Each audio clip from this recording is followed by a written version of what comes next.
Kejadian pasal 48. Mari perhatikan mulai ayat yang ke-12. Saya percaya sebagian dari saudara sudah pernah mendengar akan kisah ini, tapi saya ingin mengulangnya lagi buat saudara. Kejadian 48 ayat yang ke-12. Lalu Yusuf menarik mereka dari antara lutut ayahnya, dan ia sujud dengan mukanya sampai ke tanah. Setelah itu Yusuf memegang mereka keduanya, dengan tangan kanan dipegangnya Efraim, yaitu di sebelah kiri Israel, dan dengan tangan kiri Manasye, yaitu di sebelah kanan Israel. Lalu didekatkannya lah mereka kepadanya. Tetapi Israel mengulurkan tangan kanannya dan meletakkannya di atas kepala Efraim, walaupun ia yang bungsu, dan tangan kirinya di atas kepala Manasye. Jadi tangannya bersilang, walaupun Manasye yang sulung. Sesudah itu diberkatinya lah Yusuf, katanya, nenekku dan ayahku Abraham dan Ishak telah hidup di hadapan Allah. Allah itu sebagai Allah yang telah menjadi gembalaku selama hidupku sampai sekarang, dan sebagai malaikat yang telah melepaskan aku dari segala bahaya. Dialah kiranya yang memberkati orang-orang muda ini, sehingga namaku serta nama nenekku dan bapakku, Abraham dan Ishak, termasyhur oleh karena mereka. Dan sehingga mereka bertambah-tambah menjadi jumlah yang besar di bumi. Ketika Yusuf melihat bahwa ayahnya meletakkan tangan kanannya di atas kepala Efraim, hal itu dipandangnya tidak baik. Lalu dipegangnya tangan ayahnya untuk memindahkannya dari atas kepala Efraim ke atas kepala Manasye. Katanya kepada ayahnya, janganlah demikian ayahku, sebab inilah yang sulung. Letakkanlah tangan kananmu ke atas kepalanya. Tetapi ayahnya menolak, katanya, aku tahu anakku, aku tahu. Ia juga akan menjadi suatu bangsa, dan ia juga akan menjadi besar kuasanya. Walaupun begitu, adiknya akan lebih besar kuasanya daripadanya, dan keturunan adiknya itu akan menjadi sejumlah besar bangsa-bangsa. Lalu diberkatinya lah mereka pada waktu itu, katanya, dengan menyebutkan namamu lah orang Israel akan memberkati demikian. Allah kiranya membuat engkau seperti Efraim dan seperti Manasye. Saudara, bagian dari berkat yang diucapkan Yakub kepada Yusuf, tapi juga saya percaya kepada kedua anaknya, terutama Efraim. Karena pada waktu dia memberkati kedua anak itu, Alkitab berkata tangannya disilangkan. Tangan kanan seharusnya dipakai memberkati Manasye yang sulung, dan tangan kiri dipakai untuk memberkati akan Efraim yang bungsu. Nah, kalau kita perhatikan perjanjian lama terutama, memang mereka punya suatu pandangan yang sangat berbeda, yang sangat khusus. Mereka melihat bahwa tangan kanan itu merupakan tangan yang memberkati, sedang tangan kiri seringkali dipakai sebagai simbol daripada kutuk atau bukan berkat yang disalurkan. Ada hal yang aneh, kalau Anda ke Estonia, kalau mereka berkata kita belok ke kanan. Kata kanan itu dalam bahasa mereka artinya ke arah yang lebih baik. Jadi kalau mereka berkata, mari kita belok ke kanan, mereka berkata, belok ke arah yang lebih baik. Walaupun ada lubang, ada lumpur, ada apapun, mereka berkata, kanan merupakan arah yang lebih baik. Nah, Alkitab rupanya juga memberikan akan simbol yang sama. Tangan kanan merupakan simbol di mana berkat disalurkan, dan tangan kiri seringkali merupakan simbol di mana kutuk dan penghakiman diturunkan. Oleh karena itu, ketika Yakub menyilangkan tangannya, buat Yusuf itu bukan hal yang baik. Dia tahu tangan kanan merupakan simbol dari berkat, dan dia mencoba memutar, membalikkan kembali tangan bapaknya. Tapi Yakub berkata, aku tahu anakku, aku tahu. Sekalipun mata jasmaninya buta, tapi mata rohaninya berkata, aku melihat jauh ke depan bahwa adiknya akan jadi bangsa yang lebih kuat dan lebih besar daripada kakaknya. Tetap dia silangkan tangannya dan dia memberkati mereka. Saudara, dari antara semua berkat yang diucapkan, pada kalimat yang terakhir, ketika saya baca, luar biasa berkat yang disampaikan Yakub. Anda perhatikan pada ayat yang ke-16, pada kalimat yang terakhir Alkitab berkata, dan sehingga mereka bertambah-tambah menjadi jumlah yang besar di bumi. Dalam terjemahan lain dikatakan, and let them grow into a multitude. Dan biarkan mereka bertumbuh, mereka berkembang, mereka tumbuh berlipat-lipat kali ganda. Ini merupakan berkat yang diucapkan oleh Yakub kepada Yusuf, tapi terutama juga kepada Efraim, tempat di mana di atas kepalanya tangan kanannya diletakkan.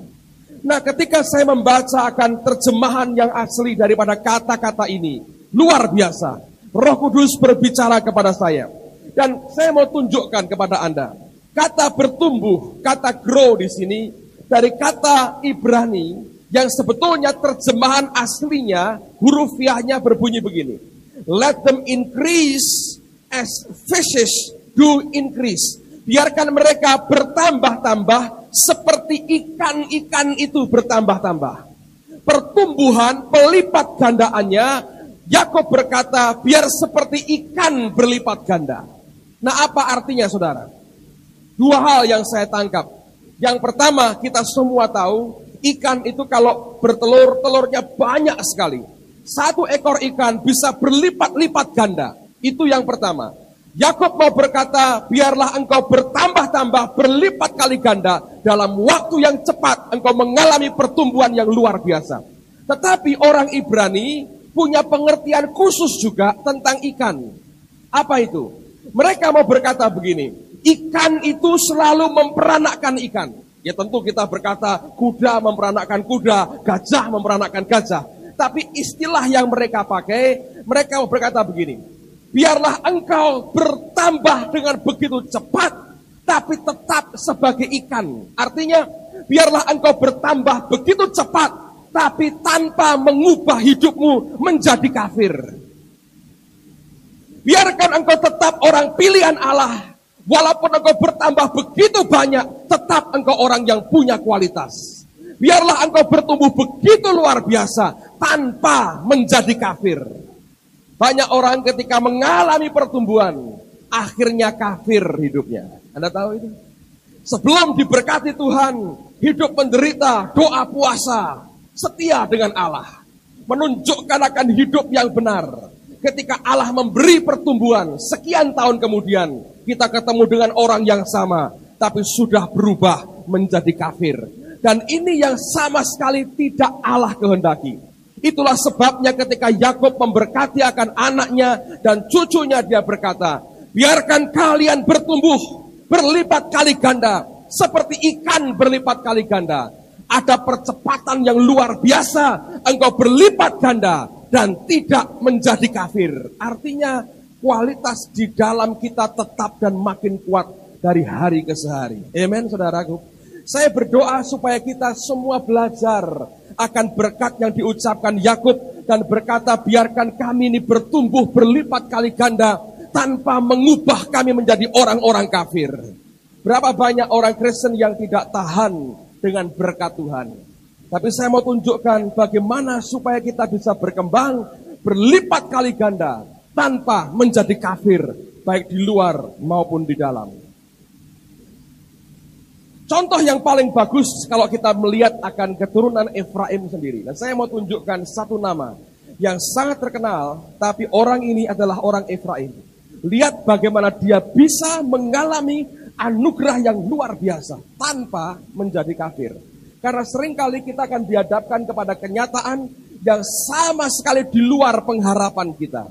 Mari kita buka Bilangan pasal yang ke-13. Bilangan pasal yang ke-13.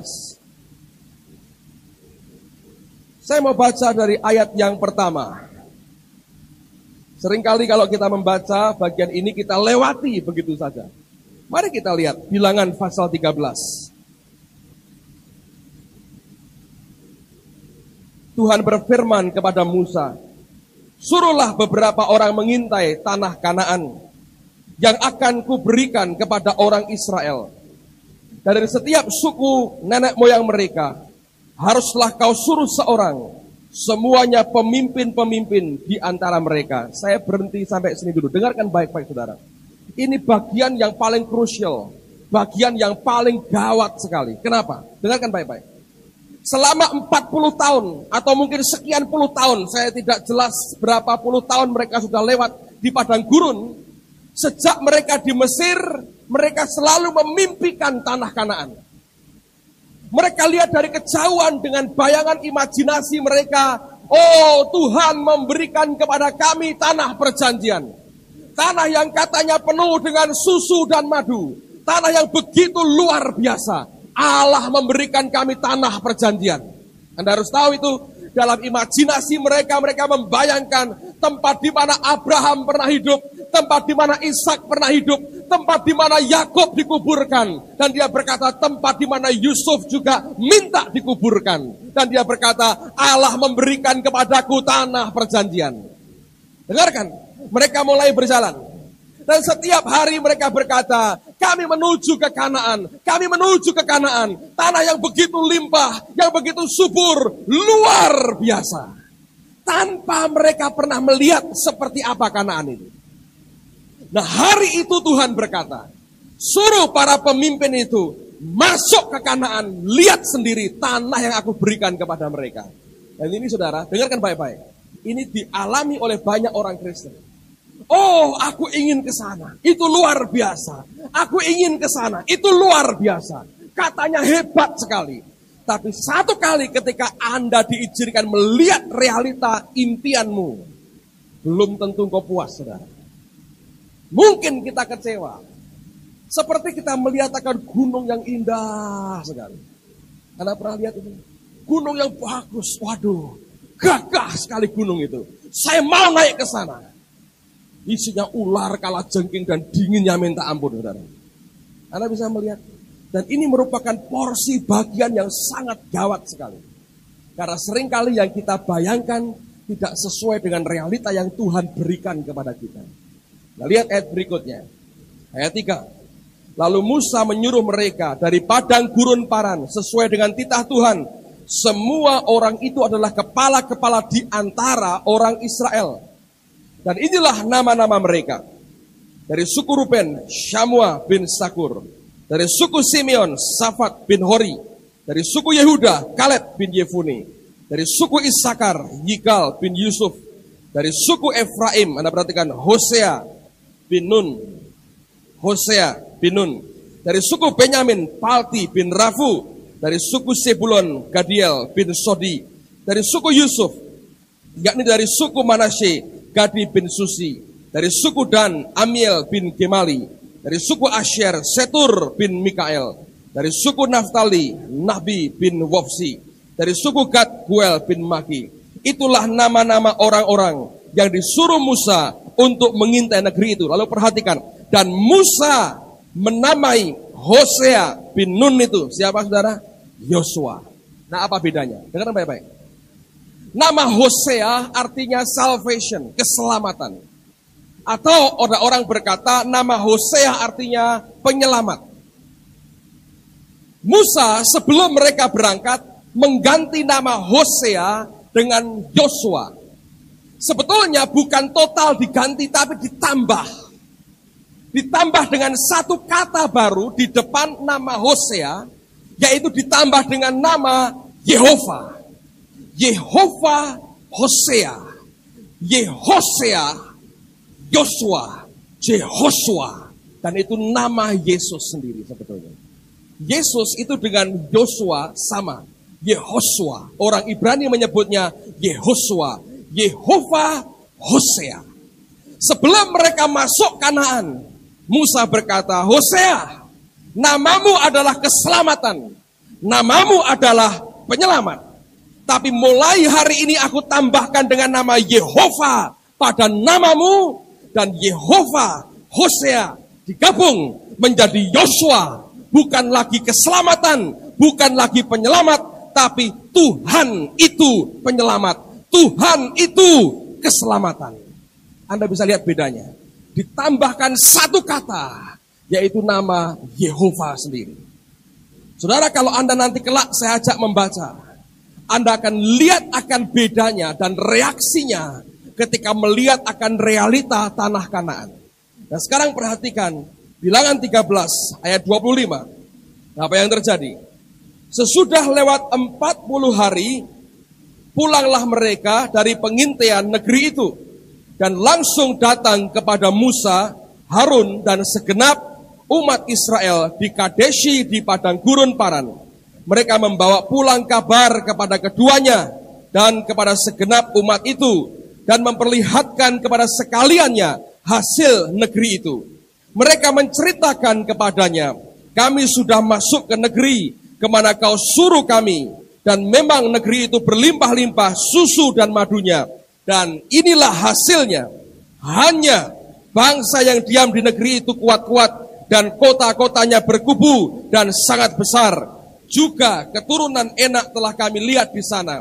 Orang Amalek diam di tanah Negeb, dan orang Het, orang Yebus, dan orang Amori diam di pegunungan. Orang Kanaan diam di sepanjang laut dan sepanjang tepi sungai Yordan. Kemudian Kaleb, nama Kaleb artinya anjing, saudara. Wataknya memang setia kayak anjing.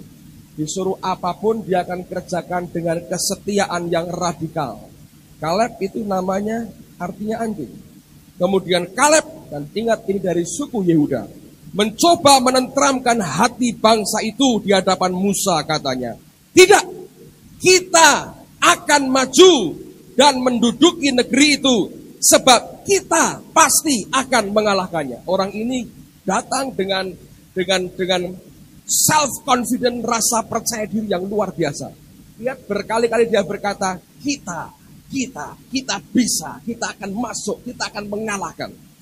Tetapi orang-orang yang pergi ke sana bersama-sama dengan dia berkata, kita tidak dapat maju menyerang bangsa itu, karena mereka lebih kuat daripada kita.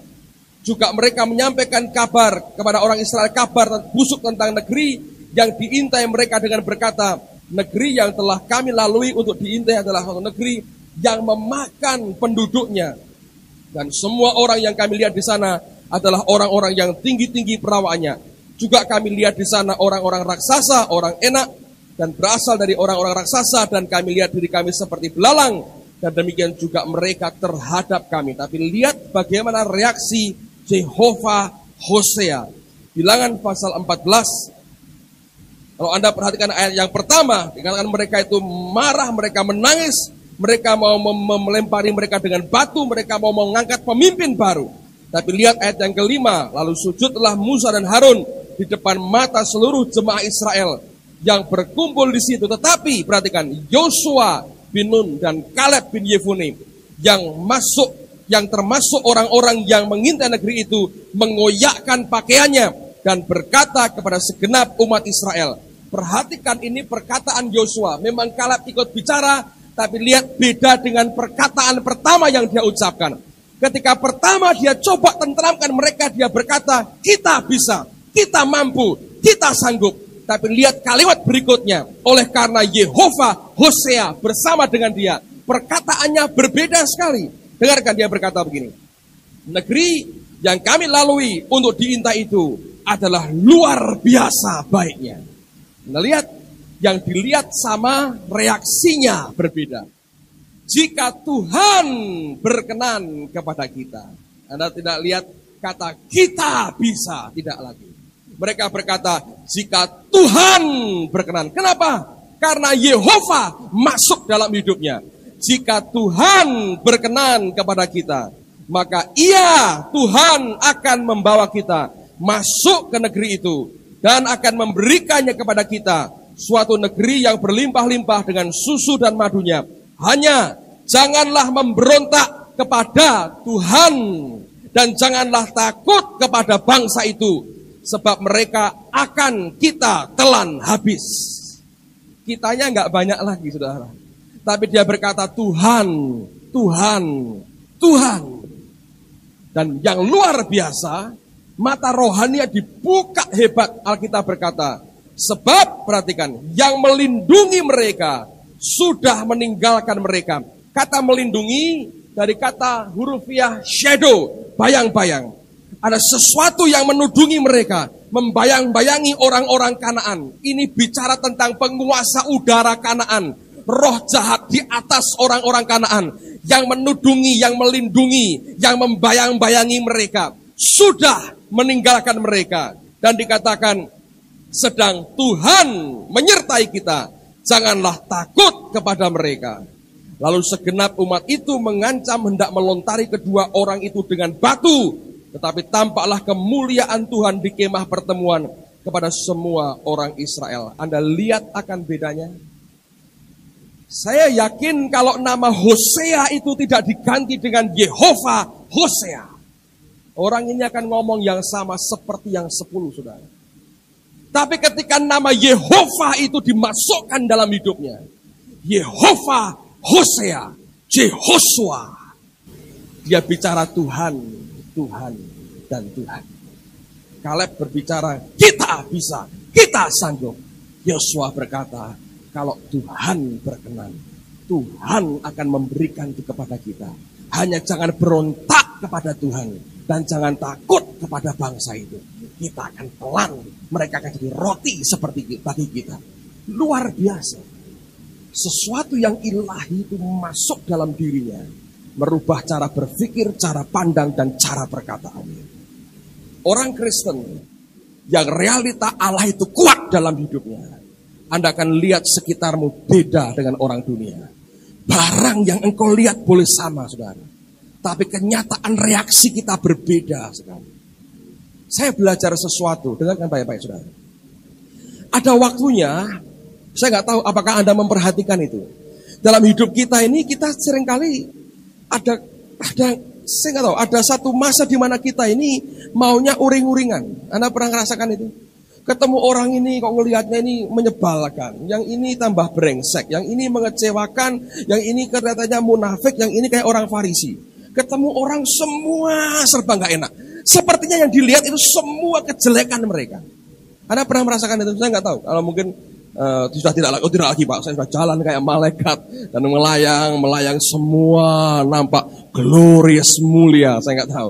Tapi kalau orang normal dan dalam proses Tuhan, sering kali kita diizinkan ketemu dengan orang-orang sekitar kita dan kita berkata ini menyebalkan, ini memuakkan, menjijikkan, ini benar-benar membuat jadi kafir, yang ini begini, semua serba tidak menguntungkan. Pada waktu itu sebetulnya, saudara, dengarkan baik-baik. Engkau sedang dibawa masuk ke Kanaan dan ditunjukkan akan semua raksasa di depan matamu. Bagaimana reaksimu itu yang Tuhan mau tunjukkan. Kalau reaksimu itu amarah dan engkau mulai berontak dengan kenyataan itu, engkau mulai marah dengan sekitarmu, engkau mau begitu meledak keluar. Dia mau berkata, lihat yang di dalammu itu masih ada kayak begitu. Tapi kalau nama Yehova itu kuat dalam hidup kita, reaksi kita akan berbeda. Reaksi kita akan langsung ke atas dan bukan ke samping. Anda akan dihadapkan kepada realita semacam itu. Saya berkata begini, kalau sudah saya beberapa kali saya merasa dalam hati saya timbul hal begitu, saya berkata begini, oh, yang tidak beres di dalam sedang dibongkar oleh Tuhan, supaya saya tahu saya harus bertobat pada bagian apa dari hidup saya. Begitu saya akui di depan Tuhan, saya minta dicabut, tiba-tiba semua itu hilang dan tidak muncul lagi. Kalau Anda openi perasaan itu, Anda satu kali akan kecewa dan tiba-tiba engkau mundur dan engkau akan tinggalkan dia. Anda bisa mengerti itu? Dan ketika satu nama ini masuk dalam kehidupan kita, Jehovah masuk dalam hidup kita akan beda. Anda akan merasakan sesuatu yang tidak mungkin dirasakan oleh siapapun. Dan engkau akan tahu, engkau tahu Tuhan itu menyertai kita. Amen, saudara. Saya saksikan hari Kamis yang lalu, Tuhan bawa kami ke Estonia. Negara yang tidak pernah kami pikirkan, tidak pernah diucapkan mungkin, dan tidak pernah dibayangkan. Yang saya tahu adalah dari Jerman, saya harus ke Finland. Tapi begitu sampai di Finland, ada hal yang aneh terjadi. Dalam kebaktian pertama, saya sampai hari Selasa tengah malam ya di Finland. Dan Rabu sorenya kami ada pelayanan di satu gereja Pantai Costa di Helsinki di Finland. Pada waktu itu siang harinya suami dari Eva Bachman, Mats Bachman ini yang yang mengundang saya ke Finland. Saya diajak putar-putar kota, tunjukkan akan kota Helsinki. Itu kota tua dan mungkin tidak begitu menarik bagi banyak orang. Dan dia berhenti di satu rumah, dia mau ketemu dengan seorang temannya, saya tunggu di mobil. Di rumah itu dia ketemu dengan teman yang sudah lama tidak ketemu. Orang ini bekas penyelundup Alkitab ke Soviet, saudara.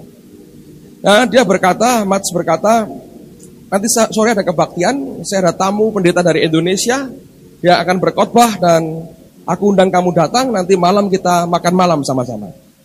Dan orang ini sebetulnya agak sakit badannya, sudah mungkin terlalu payah kerjaan dan sebagainya, jadi dia agak sakit, gak enak badan. Dia berkata ya, dan sebetulnya hatinya berkata aku gak pengen pergi karena badannya sakit. Tapi dia bersaksi Roh Kudus itu mendorong dia begitu kuat dan berkata pergi. Akhirnya sore itu dia datang juga dalam kebaktian yang ada. Ada orang lain, orang ini juga kerjaannya sama, menyelundupkan Alkitab. Dia juga bukan anggota gereja itu, tapi dia dengar ada kebaktian, dia datang juga di gereja itu. Walaupun dia bukan anggota gereja itu. Jadi mereka berdua sudah kenal cukup lama, duduk di tempat terpisah karena datangnya masing-masing sendiri-sendiri, dan mereka ikut kebaktian. Dan mereka dengar saya sampaikan firman Tuhan. Dan ketika mereka dengar firman Tuhan, dua-dua ini bisa punya perasaan yang sama. Mereka berkata begini, orang ini kalau saya bawa ke Estonia akan memberkati negara itu. Jadi malam itu kami makan malam sama-sama berlima, dan mereka bertiga rundingan. Apa yang mereka tahu dalam hati mereka, mereka sampaikan, rupanya cocok dengan satu dengan yang lain. Dan malam itu mereka berkata kepada saya, kamu capek enggak perjalanan lagi? Saya bilang enggak. Kenapa? Lalu mereka cerita apa yang mereka rasakan di dalam hati. Kami mau ajak engkau besok ke Estonia. Saya bilang, apa ada kebaktian di sana? Belum tahu.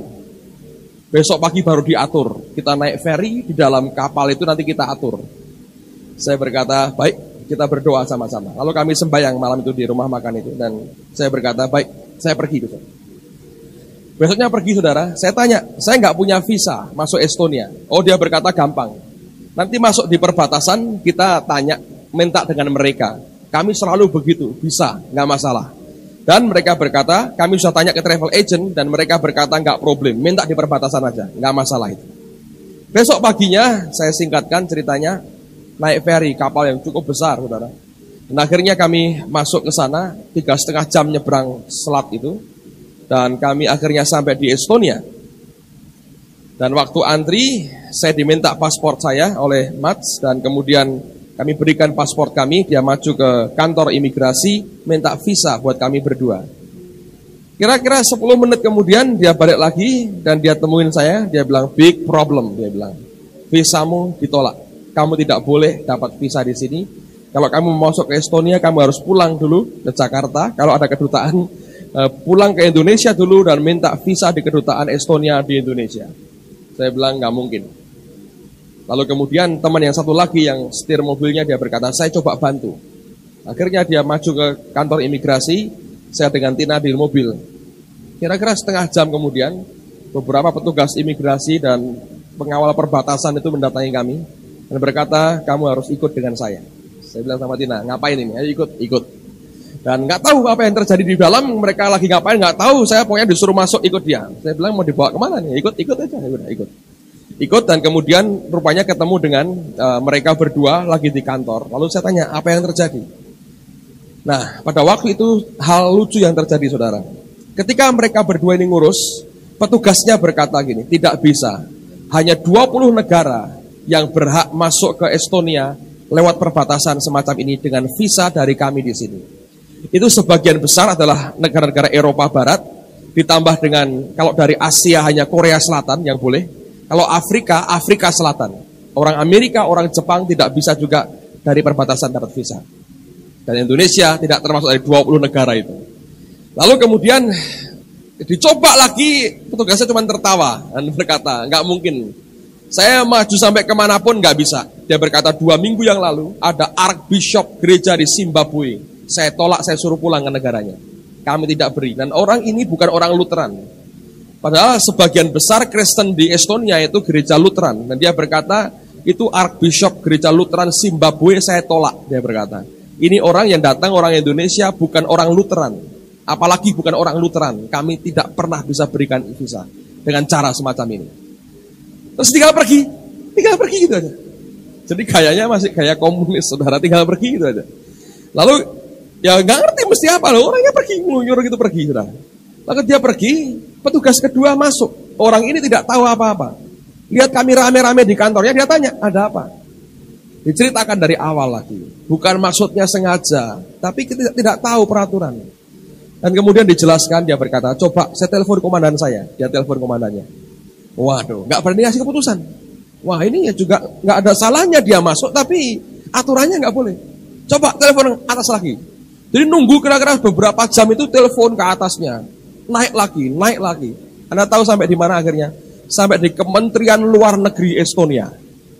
Dan akhirnya ketemu dengan seorang wanita, dan dia mau ngomong sama teman saya sendiri. Jadi mereka ngomong per telepon dari Kementerian Luar Negeri, telepon ngomong, saya nggak tahu ngomongnya apa.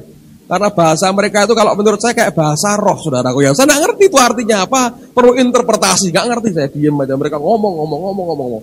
Dan ini orang gayanya gaya diplomatik, karena tukang nyelundup Alkitab, saudara. Jadi ngomongnya halus sekali. Saya nggak tahu dia ngomong apa. Kami hanya berdoa, saya tanya pada istri saya, masuk nggak ini? Dia bilang, aku damai. Masuk. Saya bilang, masuk nggak kita? Dia bilang, aku nggak ngerti, aku hanya merasa damai saja. Saya bilang, jangan khawatir, mesti masuk. Saya bilang. Tapi kalau menurut ceritanya nggak mungkin Archbishopnya Zimbabwe disuruh pulang. Nah, saya ini siapa? Lalu kemudian saya tunggu. Lalu wanita ini berkata begini, sudah begini aja, saya akan lapor ke bos saya dulu. Tanya bagaimana nanti. Saya nggak tahu bos yang dimaksudkan siapa. Yang kamu hanya bisa buat adalah kamu menunggu saja. Nah, menunggu diantar sama ini tentara perbatasan, saudara. Dibawa ke kafetaria. Nah, kamu boleh makan, minum di sini, bayar sendiri, saudara. Nunggu sampai telepon dari Kementerian Luar Negeri nyampe ke kami. Setengah jam kami tunggu, teleponnya bunyi lagi, kami diundang lagi. Teman saya diberitahu begini, kalau ada gereja yang representatif di Estonia mau memberikan surat undangan dan jaminan pribadi, saya berikan visanya. Waduh, ini sudah breakthrough. Tapi siapa yang mau, saudara? Siapa yang mau? Teman saya ini mikir, oh ngerti ya. Itu di Estonia ini lagi ada konferensi misi gereja Lutheran. Jadi saya mau minta aja ini pendeta Indonesia bersaksi di sana. Lalu kemudian nanti saya mintakan Archbishopnya buat surat undangan. Dia telepon Archbishopnya. Dan orang itu nggak mau. Dia berkata, saya nggak kenal siapa kamu. Bagaimana saya bisa memberikan kepada dia surat undangan, apalagi jaminan pribadi. Diomongin lagi. Terus kemudian rupanya begini.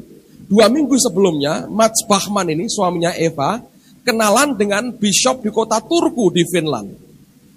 Karena ketemu di terminal bis, bishop ini lagi stres karena habis rapat gereja.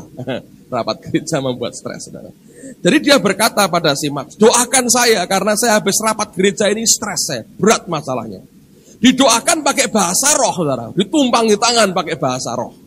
Nah besoknya Mats Bachmann ini merasa, waduh mungkin dia nggak senang hati nih saya doa pakai bahasa roh. Ditelepon.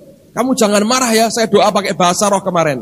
Dia bilang, bishopnya, oh enggak apa-apa, saya senang kok, malah lega hati saya. Dia berkata begitu. Jadi mereka ngobrol. Nah kenalan, ketemu 2 kali. Satunya ketemu langsung, satunya ketemu per telepon.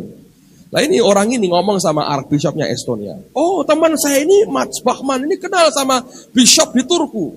Dia bilang, boleh, saya telepon dia dulu, saya cek dulu. Dikasih nomor teleponnya, saudara.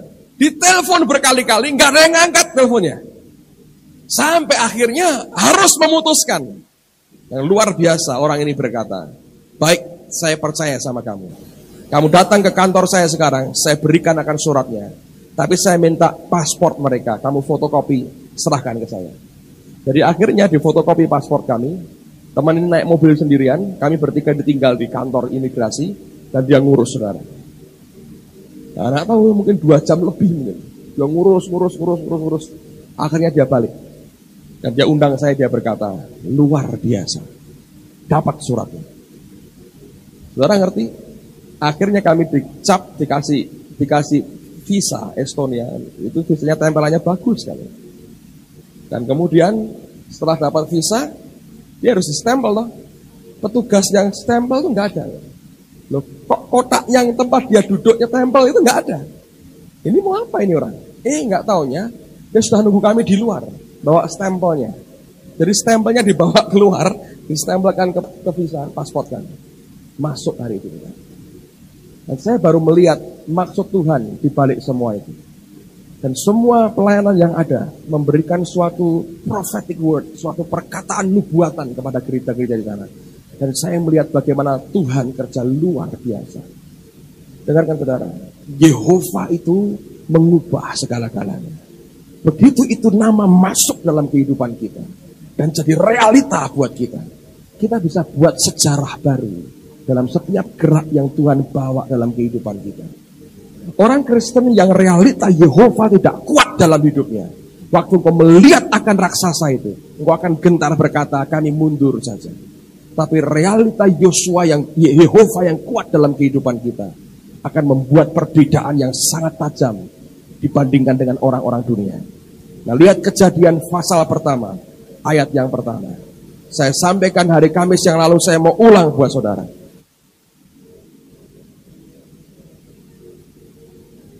Pada mulanya siapa, saudara? Ini ngomong Finland atau ngomong Indonesia? Pada mulanya siapa? Not good. Pada mulanya siapa? Lebih baik. Pada mulanya Allah. Kalau kata Allah ini engkau ganti dengan namamu sendiri, atau kekuatanmu, atau idemu, atau ide siapapun, tidak akan terjadi apa-apa. Untuk kita bisa hidup dan menghidupi firman Tuhan ini, kita mesti kembali ke Kejadian pasal pertama, ayat pertama, di mana Alkitab berkata pada mulanya Allah. Dalam hidup kita seluruhnya harus dikembalikan Kejadian pasal pertama, ayat yang pertama. Kalau engkau ingin berbuat sesuatu, engkau mesti bertanya, apakah ini pada mulanya Allah atau pada mulanya dari diriku sendiri? Kalau kita berani berkata pada mulanya ini Allah, engkau kerjakan dan luar biasa hasilnya. Tapi kalau engkau berkata pada mulanya adalah keinginanku, tidak akan pernah ada hasil apapun yang kita bisa cari. Kalau engkau berkata pada mulanya Allah, sesuatu yang tidak mungkin akan dibuat jadi mungkin. Kalau Anda perhatikan, bumi gelap tidak berbentuk, diubah jadi begitu luar biasa. Dimulai dari mana? Pada mulanya Allah. Hari ini saudara boleh tidak mampu apa-apa. Engkau boleh berkata, aku tidak punya apa-apa dan tidak bisa berbuat apapun. Tapi kalau realita Kejadian 1 ayat 1 ini kuat dalam hidupmu, akan terjadi sesuatu, saudara. Pada mulanya Allah. Itu saja. Hosea harus ditambah dengan Yehosua. Diubah jadi Yehosua. Nama Yehova dimasukkan dalam dirinya.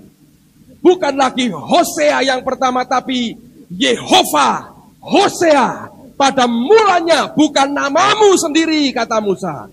Pada mulanya adalah nama Allahmu Yehova. Ketika nama Yehova ditaruh di depan namanya, pada mulanya Allah.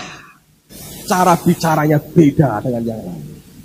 Anda tahu, akhirnya orang ini dari suku Efraim jadi pemimpin bangsa yang luar biasa. Sampai hari ini orang berkata ada generasi Yosua. Saya berkata generasi ini generasi yang pada mulanya Allah. Bukan namanya sendiri, tapi nama Yehova Allah yang besar ada di depan. Saya berdoa supaya kita belajar dan bisa menangkap ini dalam kehidupan kita. Memang konsekuensinya berat, saudara. Kalau pada mulanya Yehova, dia pegang kendali, dia pegang inisiatif, dia pegang semuanya. Tapi persoalannya adalah kalau kita mau menyerah kepada dia, seringkali daging itu harus disangkali dan dimatikan. Tapi dengarkan, kalau engkau mau menghidupi firman ini, engkau harus membaca ayat yang pertama berkata, pada mulanya Allah. In the beginning, God. bukan yang lain. Saya ingat beberapa bulan yang lalu, waktu Pak Yusak datang ke Semarang, ke Ungaran, dan beliau sampaikan pesan Tuhan kepada kami berdua. Dan dia berkata, kamu sudah nyampe untuk hidup cara seperti aku di dalam hal keuangan. Dia berkata, Tuhan berpesan, semua berkat yang kamu terima itu belum tentu milikmu. Kamu harus berdoa, dan seringkali Tuhan akan minta kamu salurkan kepada yang lain. Tapi saya belajar Kejadian 1 ayat 1. Kalau itu dihidupi jadi realita, dahsyat saudara. Saya mau cerita apa yang kami alami. Istri saya sudah ceritakan kami yang lalu. Pada waktu akan berangkat ke Eropa, tiket saya dibayar orang, saudara. Sudah dibayar semua. Dan saya berdoa, Tuhan berkata, ajak istrimu. Tapi kalau saya ajak istri atau ajak orang lain, saya mesti bayar untuk tiketnya sendiri. Kami butuh pada waktu itu untuk tiket dan semuanya kira-kira 3,5 juta. Dan luar biasa, sebetulnya uang itu sudah ada. Jadi saya santai. Saya bilang beres, selesai semua. Tapi menjelang gereja dilunasi, Mei itu, Tuhan berbicara kepada saya. Berikan semua yang kamu punya. Dan pada waktu saya ngomong sama istri saya, Tuhan minta semua. Dan dia berdoa, beri aku hati yang rela kalau Tuhan minta semua. Dan luar biasa, kami berikan semua. Jadi dari sudah punya ongkos untuk tiket, jadi 0 lagi. Pada mulanya tapi kalah, saudara. Ya biar nggak apa-apa. Habis, apa yang terjadi? Ya sudah, saya berkata, ya puji Tuhan. Kalau Anda beli tiket, seringkali travel agent memberikan servis yang baik. Bayar setelah pulang, saudara. Jadi saya pikir, oh masih ada waktu. Nunggu pulang aja, kita bayar. Tapi saya pikir-pikir itu kan kayak orang utang juga, saudara ya. Jadi kami berdoa. Pada waktu itu kami berangkat hari Selasa harus ke Surabaya, ada plan malam hari, dan Rebo sore dari Surabaya kami terbang ke Amsterdam. Senin, Minggu itu ada berkat yang Tuhan beri. Jadi sebagian kecil saya tukarkan uang dolar dan uang DM, tapi itu nggak cukup, saudara. Terlalu minim sekali. Lalu tiba-tiba ada berkat yang Tuhan berikan. Saya pikir ini juga mau saya tukarkan. Nyebut jumlah nggak apa-apa, 1 juta, saudara. Saya pikir ini saya mau tukar sama DM karena harus ke Jerman dulu. Hari Minggu malam saya sampai di rumah, ada seorang saudara yang memberikan memo di rumah. Tolong didoakan, ada keluarganya yang sakit. Nah, saya kenal keluarga ini. Malam itu sebelum kami tidur, saya ajak anak-anak saya juga berdoa. Karena yang sakit ini adalah anak kecil. Jadi kami sekeluarga berdoa, mendoakan dia. Besoknya 5:30 pagi saya ditelepon lagi, diberitahu akan dioperasi pada hari Senin pagi. Saya berdoa lagi buat dia. Saya antar anak saya sekolah pagi itu. Pulang sampai di rumah, ini uang tiket saya tidak ada, saudara. Ini uang untuk saku kami. Nah kalau keluar negeri nggak ada uang sakunya gimana? Saya ingat waktu dulu saya ke Holland pertama kali uang saku saya 50.000 rupiah, saudara. Jadi ini sudah bagus ya, 1 juta sudah bagus. Saya pulang sampai di rumah, istri saya berkata begini, Tuhan bicara sama saya, kita harus memberkati keluarga yang sedang ada masalah itu. Dan ini uang yang kita ada, Tuhan bilang serahkan ke mereka, kirimkan ke mereka. Saya bilang bagus. Beneran, daripada sidik-sidik repot. Sudah kasih semua sisan. Habis sekalian, tak apa-apa. Kasihkan saudara. Jadi 0, luar biasa. Tapi dalam 1 hari itu, saudara, dari sejak siang, Allah memberkati kami, luar biasa. Sehingga seluruh kebutuhan untuk tiket selesai dalam 1,5 hari. Saya bilang ajaib Tuhan itu. Tapi kita tidak punya uang saku, saudara. Nggak punya uang saku. Tapi sudah bayar semua. Berangkat ke Surabaya, melayani Tuhan 1 hari di sana.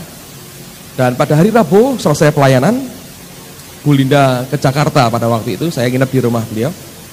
Saya bilang, kita perlu tukar uang DM ini. Kita tukar lah, kita ada berkat Tuhan sedikit, mari kita tukar. Jadi kami pergi, saudara, ke 3 tempat penukaran uang, 2 bank, 1 money changer. Cari DM nggak ada, habis semua, nggak ada DM. Saya bilang aneh nih orang Surabaya ini. DM, cari DM susah katanya.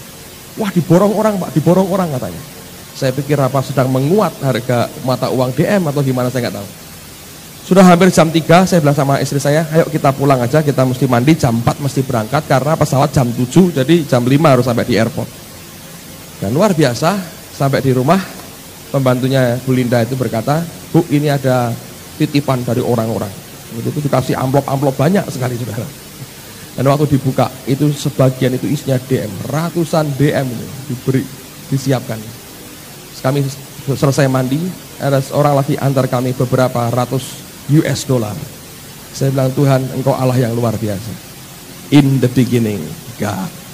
Pada mulanya siapa, saudara? Tuhan. Kadang-kadang kalau sekarang ini, saudara, aduh, itu repot ya. Kalau sudah dimintain Tuhan begitu, saya bilang, aku menikmati Tuhan. Minta. Saya bilang, semua boleh, gak apa-apa, gak masalah, saudara. Tapi saya melihat di balik semua itu, nanti ada lihat akan Tuhan yang besar. In the beginning, God. Kebutuhannya 1 juta. Sudah tidak tahu dari mana mereka akan dapatkan uang itu. Dan tiba-tiba ketika yang kami kirimkan sampai ke mereka, mereka nangis, mereka berkata, Tuhan, Engkau luar biasa. Kami tidak tahu lagi dari mana kami dapat uang 1 juta untuk ongkos semuanya ini. Tapi persis ketika tiba dikirimkan, jumlahnya exactly, persis seperti yang mereka butuhkan. Dan everybody happy, semua bahagia. Dia senang, kami juga senang. Semua dan nama Tuhan dimuliakan. In the beginning, God. Amen. Kalau in the beginning, uang saya habis, saudara.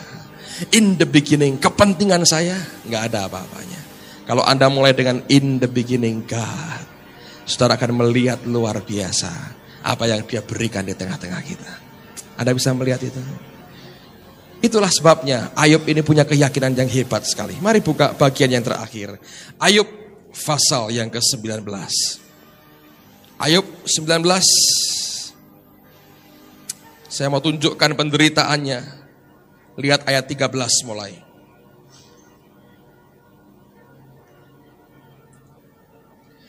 Ayub 19 ayat 13. Saudara-saudaraku dijauhkannya daripadaku, dan kenalan-kenalanku tidak lagi mengenal aku.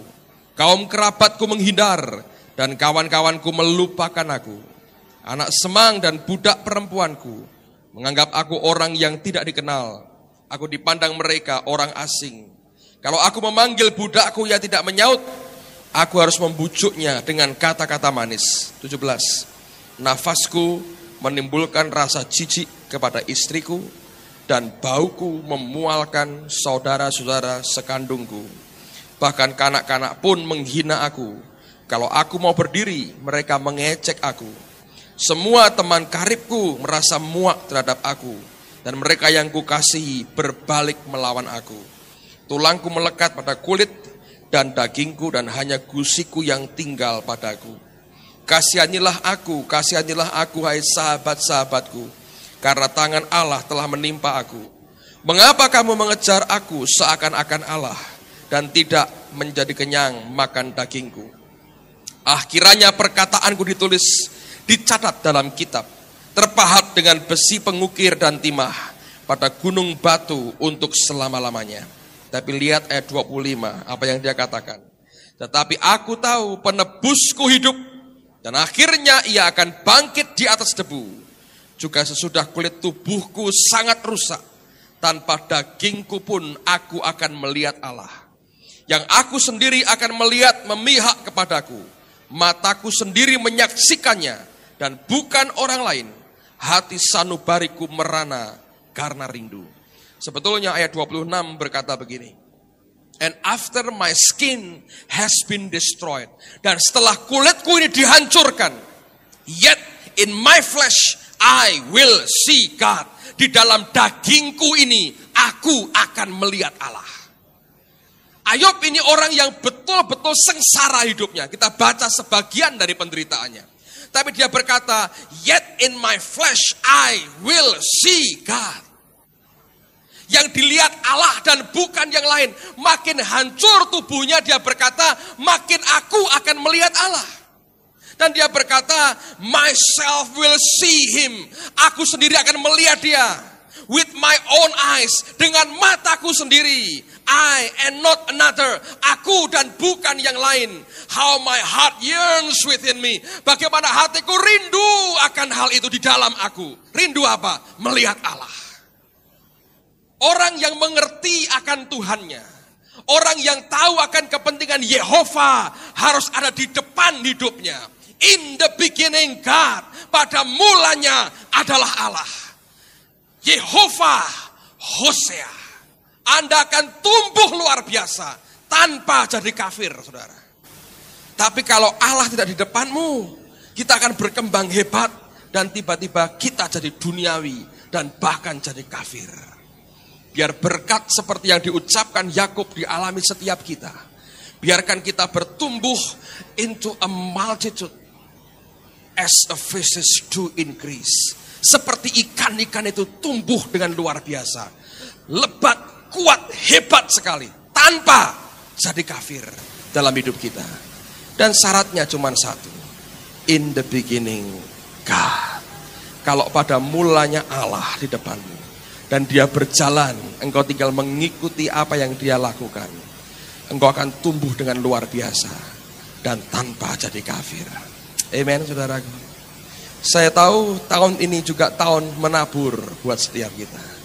Dan kami menikmati, diizinkan Tuhan mencicipi dan melakukan bagian yang terbaik yang bisa dibuat. Satu hal yang saya perhatikan sekarang ini, saudara. Kalau kita memberkati untuk Tuhan, untuk pembangunan, untuk hamba Tuhan, lebih gampang, lebih rela. Tapi ketika dia berkata, berkati saudaramu yang lain, itu hal yang lebih susah. Karena tidak merasa itu punya kepentingan langsung dengan Tuhan. Tapi dengarkan baik-baik. Itu yang Tuhan mau. Itulah kasih sebetulnya. Anda lihat perumpamaan tentang orang Samaria yang baik. Good Samaritan. Dengar, yang tergeletak itu orang Yahudi. Dirampok setengah mati. Imam datang. Jalan. Kalau imam jalan kan mengerjakan pekerjaan Tuhan sebetulnya. Ya, Tuhan gitu. Oke? Dia lihat orang tergeletak. Oh, Tuhan, aku bukan urusan dengan dia. Urusanku dengan dia. Anda tidak mengerti hati Tuhan. Anda akan seperti orang rohani, tapi kejamnya luar biasa. Anda jalan seperti seorang imam. Kerjaannya, bait Allah menunggu aku. Jadwalku ini jadwal memberikan korban bakaran. Tuhan. Ada orang geletak setengah mati. Tuhan, aku tidak ada urusan dengan orang itu. Anda lihat? Orang Lewi. Yang dikerjakan kan enggak bisnis. Orang Lewi enggak punya bisnis. Bisnisnya kerajaan surga. Orang setengah mati, aku Tuhan. Enggak ada terkenal dia, tinggalin. Orang Samaria yang terbuang keluar. Jalan, saudara. Bisnis, saudara. Enggak urusan sama dia langsung seperti ini. Lihat orang tergeletak setengah mati, dia berhenti, dia rawat. Seperti dikatakan Yesus, aku telanjang dan engkau memberi aku pakaian. Aku lapar dan engkau memberi aku makan. Aku di penjara dan engkau menjenguk aku. Saudara ingat cerita dari pendeta Benny Hinn yang pernah saya saksikan. Teman baiknya seorang gembala sidang sedang makan pagi di restoran, saudara, dengan beberapa temannya pendeta. Tiba-tiba masuk seorang pengemis. Di Amerika ada pengemis, saudara. Gembel, orang gembel. Dia masuk dan dia minta makan. Ditolak oleh pelayannya. Karena dia berkata, aku tidak punya uang. Diusir keluar. Pendeta itu lihat pemandangan itu di depan matanya. Dia tanya kepada pelayannya, kenapa engkau usir orang tua itu? Dia minta makan dan mengaku tidak punya uang. Kalau aku bayar buat dia, apakah engkau izinkan dia masuk? Tentu, katanya. Dia lari keluar pendeta ini. Bapak tua itu masih di luar. Dia berkata, bapak perlu makan. Ya, saya sudah lapar, tapi tidak punya uang. Saya bayar buat bapak. Diajak masuk, suruh duduk di meja. Dia berkata, bapak boleh pesan apapun. Bapak nikmati, saya bayar buat bapak.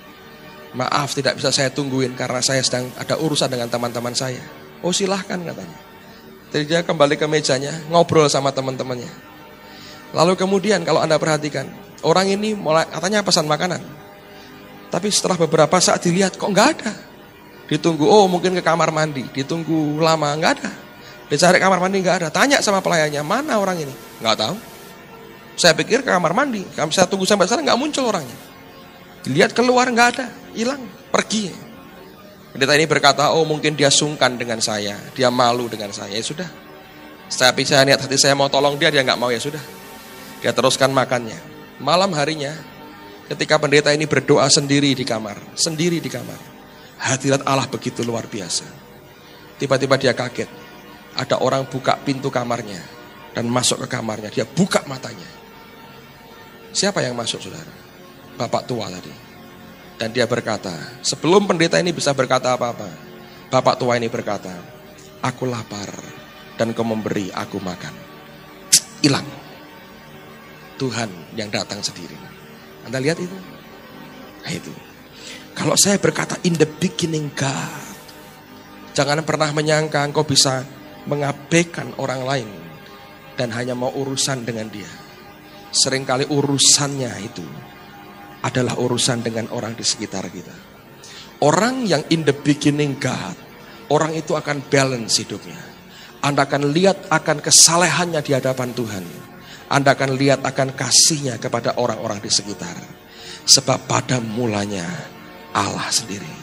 Bukan pada mulanya kefanatikan, bukan. In the beginning God. Dan Anda akan kenal siapa dia yang sebenarnya. Amen, saudaraku. Saya berdoa supaya apa yang dialami oleh Hosea ini jadi pengalaman kita.